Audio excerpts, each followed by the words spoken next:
بسم الله الرحمن الرحيم. طه. ما أنزلنا عليك القرآن لتشقى إلا تذكرة لمن يخشى تنزيلا ممن خلق الأرض والسماوات العلى الرحمن على العرش استوى له ما في السماوات وما في الأرض وما بينهما وما تحت الثرى وإن تجهر بالقول فإنه يعلم السر وأخفى الله لا إله إلا هو له الأسماء الحسنى. وهل أتاك حديث موسى إذ رأى نارا فقال لأهلهم كثوا إني آنست نارا لعلي آتيكم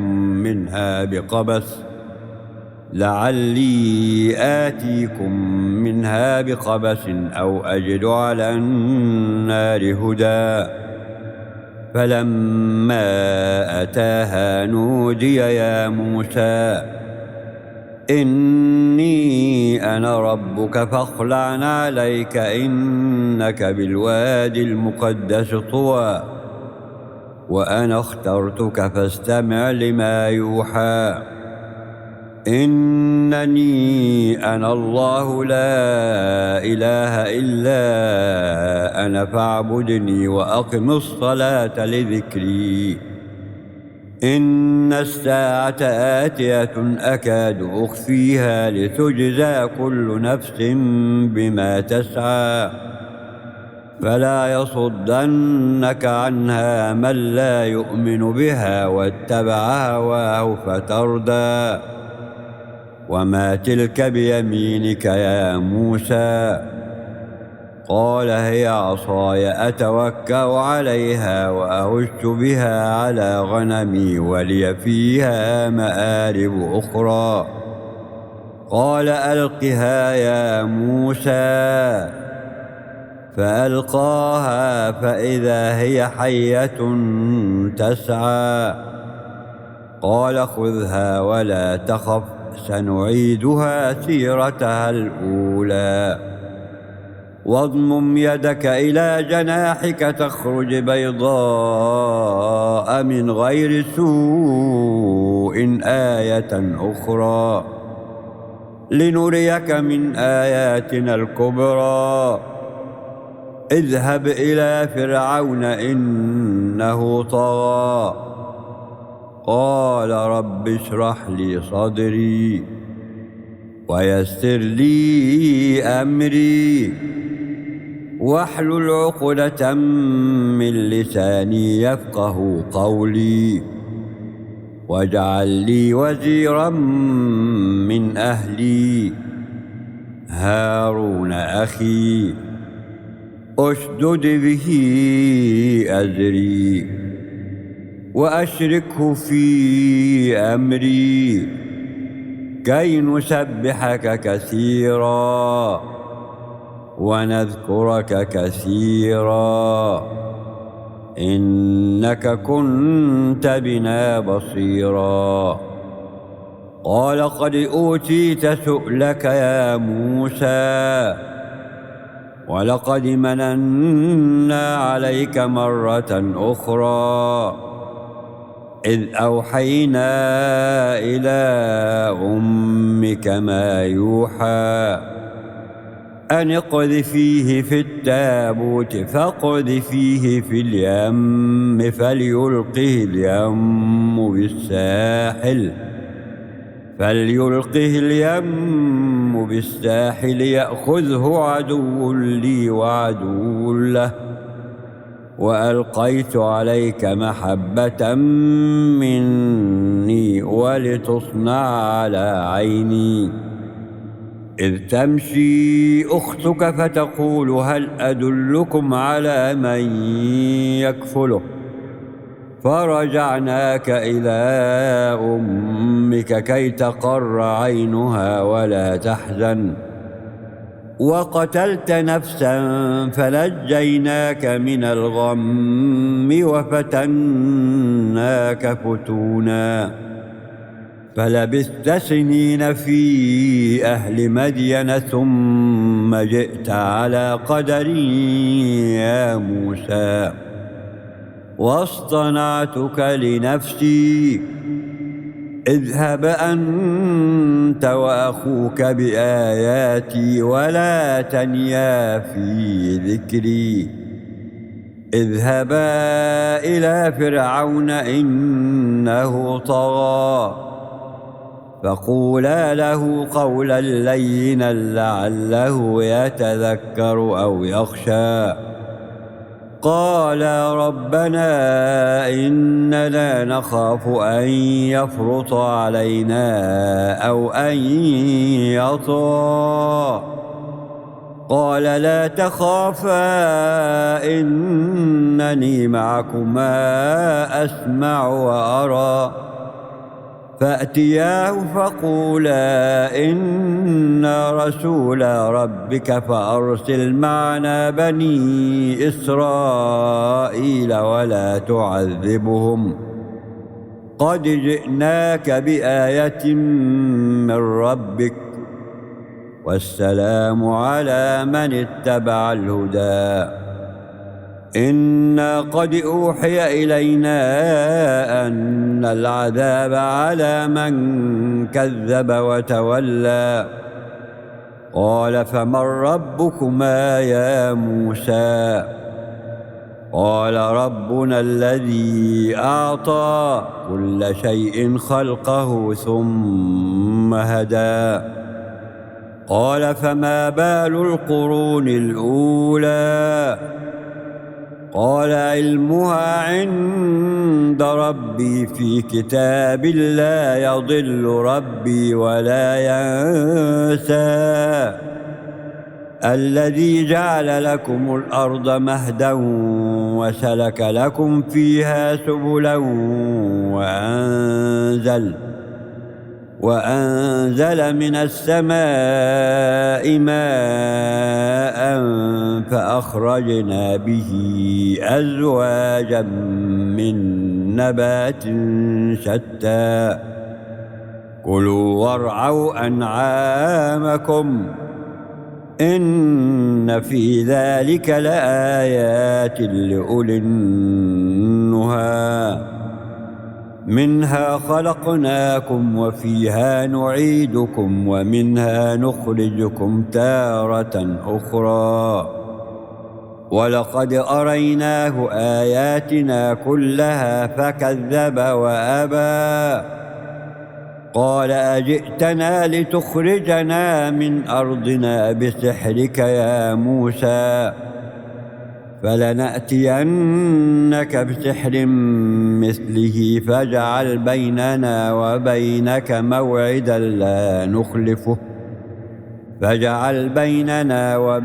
موعدا لا نخلفه نحن ولا أنت مكانا سوى قال موعدكم يوم الزينة وأن يحشر الناس ضحى فتولى فرعون فجمع كيده ثم أتى قال لهم موسى ويلكم لا تفتروا على الله كذبا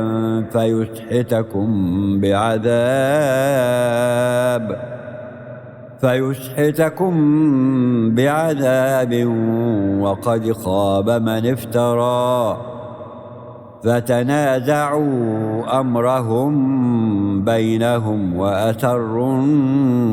النجوى قالوا إن هذان لساحران يريدان أن يخرجاكم من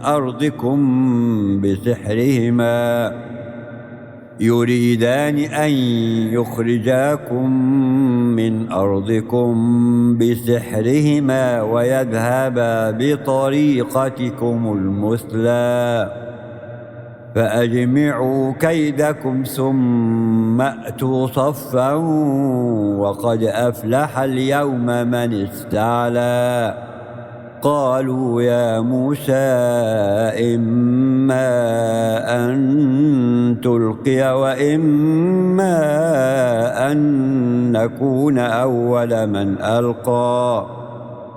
قال بل ألقوا فإذا حبالهم وعصيهم يخيل إليه من سحرهم أنها تسعى. فأوجس في نفسه خيفة موسى. قلنا لا تخف إنك أنت الأعلى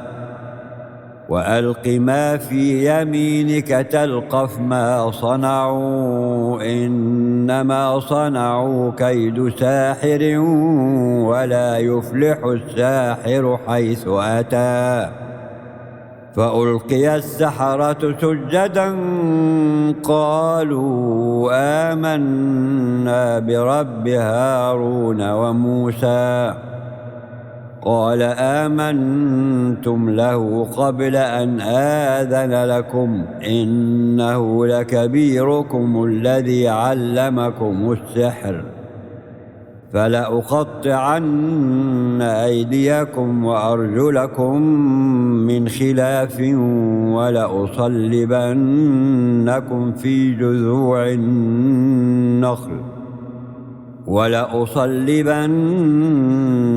في جذوع النخل ولتعلمن أينا أشد عذابا وأبقى. قالوا لن نؤثرك على ما جاءنا من البينات والذي فطرنا فاقض ما أنت قاض إنما تقضي هذه الحياة الدنيا إنا آمنا بربنا ليغفر لنا خطايانا وما أكرهتنا عليه من السحر والله خير وأبقى. إنه من يأت ربه مجرما فإن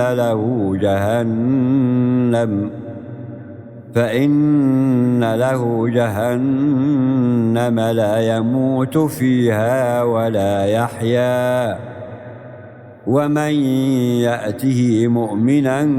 قد عمل الصالحات فأولئك لهم الدرجات العلى. جنات عدن تجري من تحتها الأنهار خالدين فيها وذلك جزاء من تزكى. ولقد أوحينا إلى موسى أن أسر بعبادي فاضرب لهم طريقا في البحر يابسا لا تخاف دركا ولا تخشى. فأتبعهم فرعون بجنوده فغشيهم من اليم ما غشيهم وأضل فرعون قومه وما هدى. يا بني إسرائيل قد أنجيناكم من عدوكم وواعدناكم جانب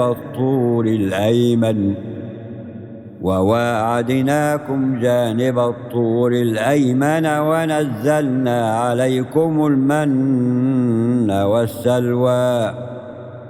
كلوا من طيبات ما رزقناكم ولا تطغوا فيه فيحل عليكم غضبي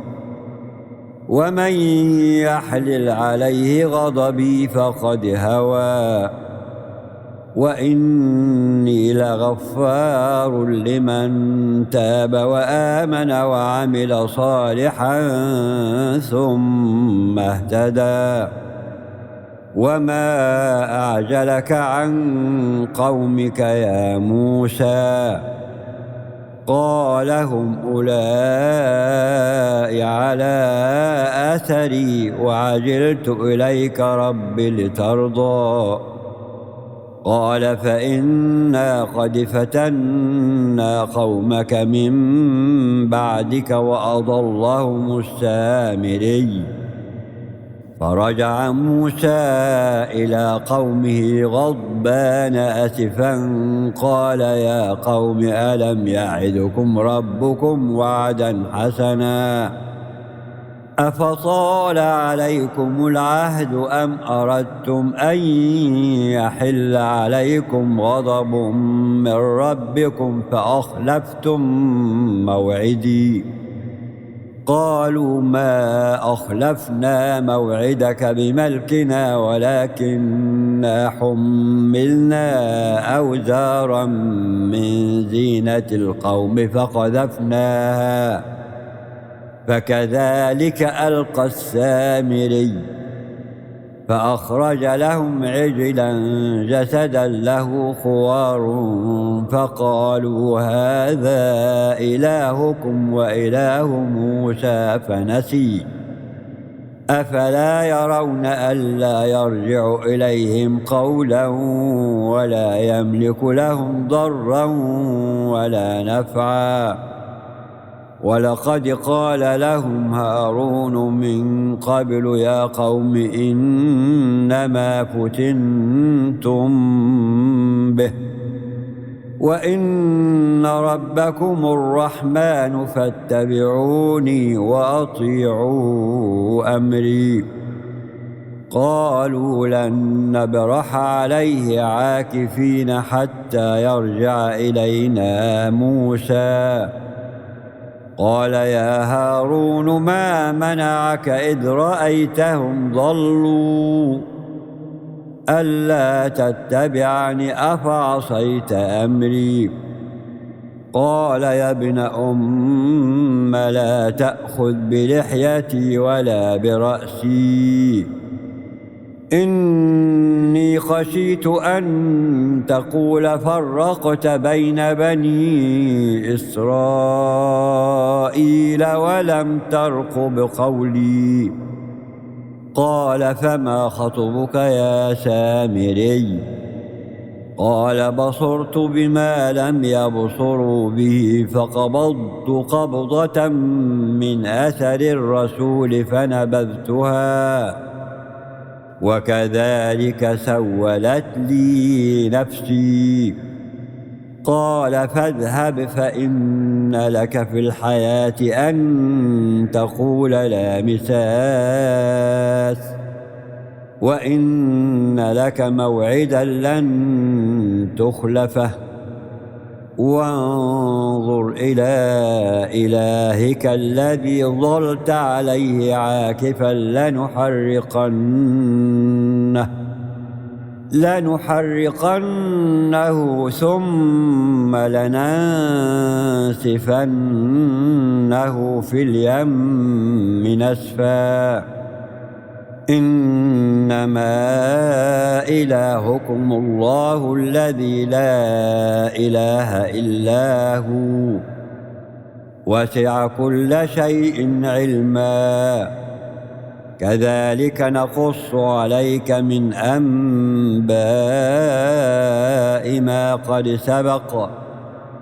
وقد آتيناك من لدنا ذكرا.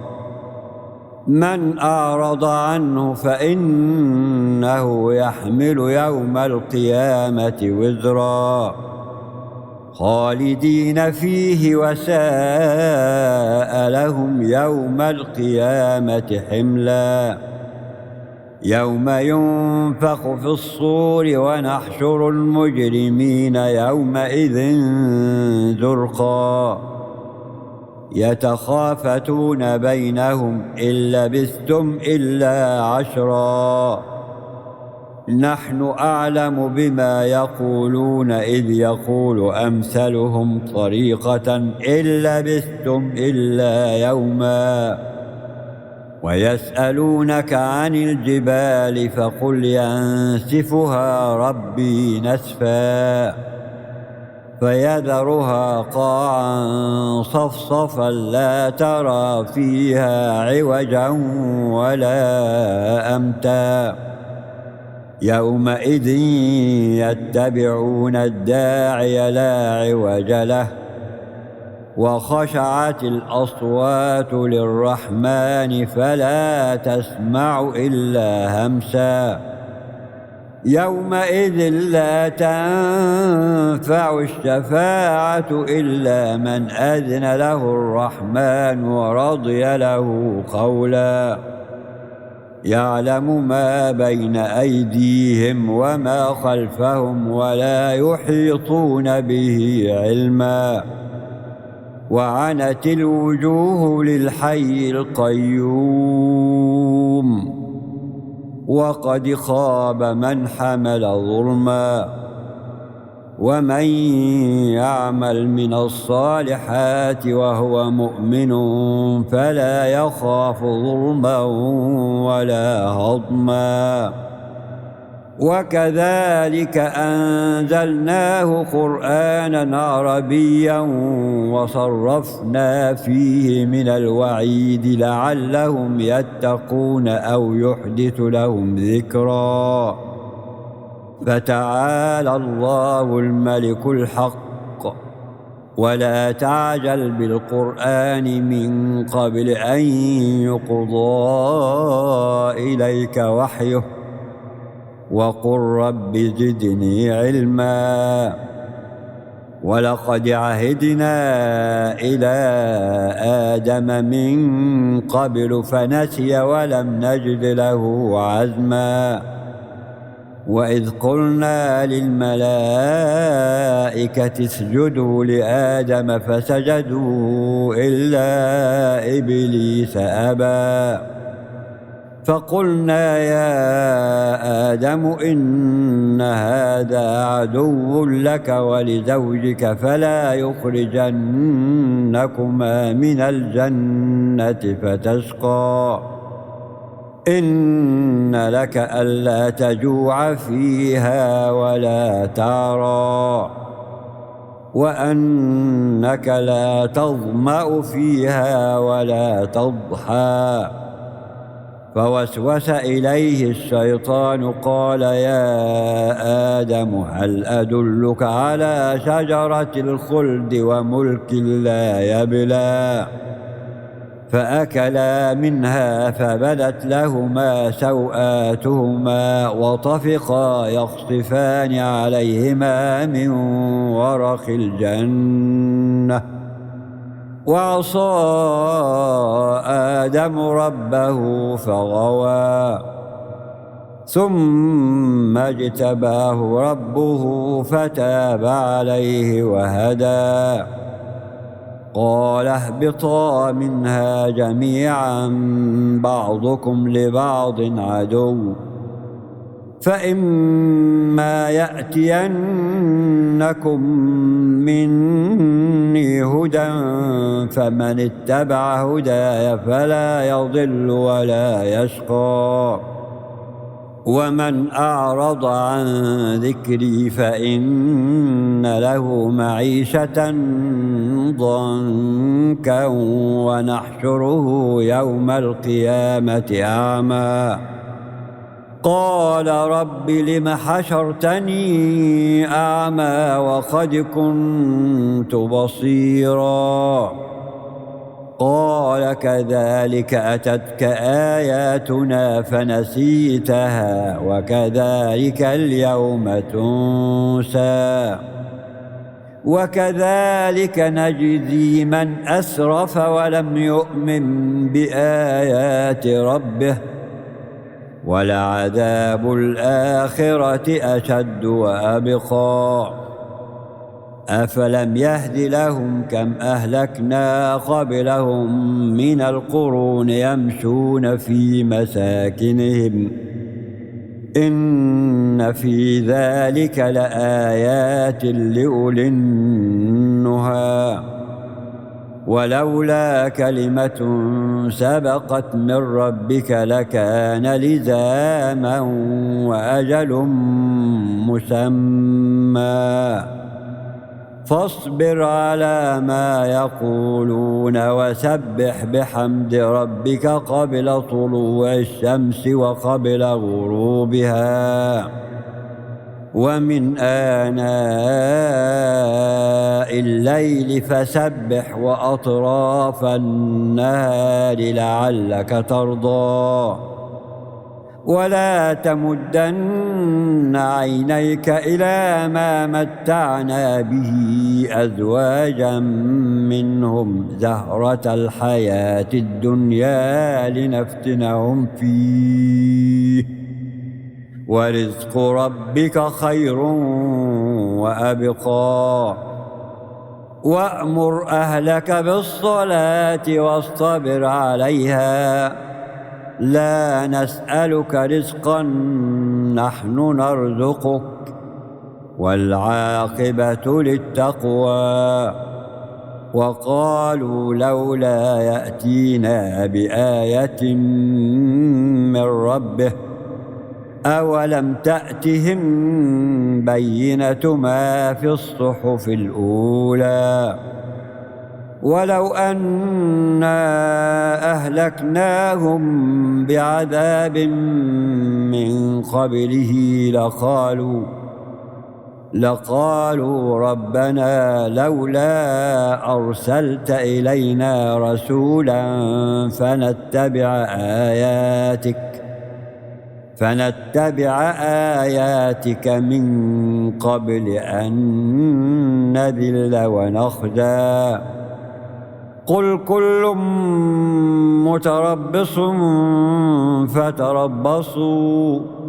فستعلمون من أصحاب الصراط السوي ومن اهتدى